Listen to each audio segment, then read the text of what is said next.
Over the past 5 years, I've designed and created hundreds of different spreadsheets.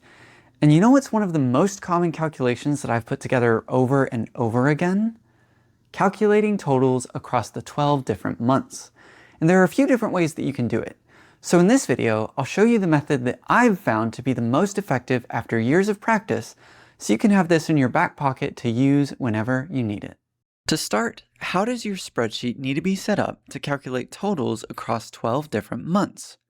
Really, all your data needs is a date column, an amount or number column containing the numbers you want to sum for each month, and perhaps a category column if you want to break down your analysis even further.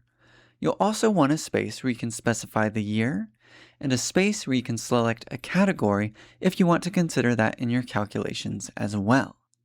Once you have these things, you'll need 5 specific columns for your analysis.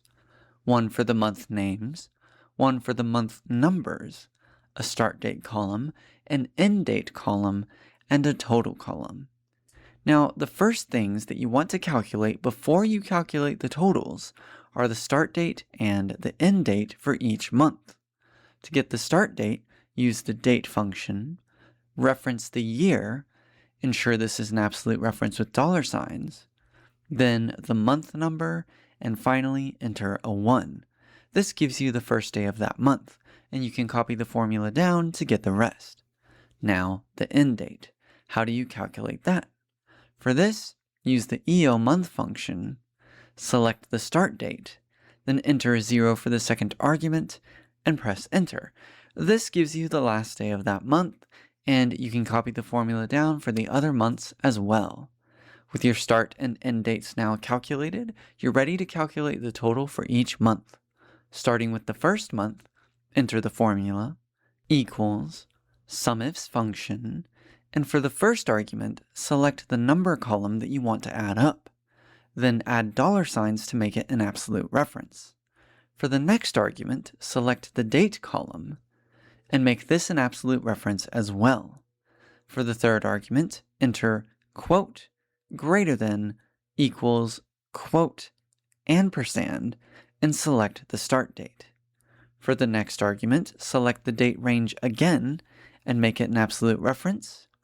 Then for the last argument, enter quote, less than, equals, quote, ampersand, and select the end date. Then close parentheses and press enter. The SUMIFS function adds up all of the amount values where the date is on or after the first day of the month and on or before the last day of the month. And once you have it working, copy the formula down with the fill handle. Now, what do you do if you also want to consider a specific category? In other words, you want to add up the numbers for each month, but only where the data contains the selected category.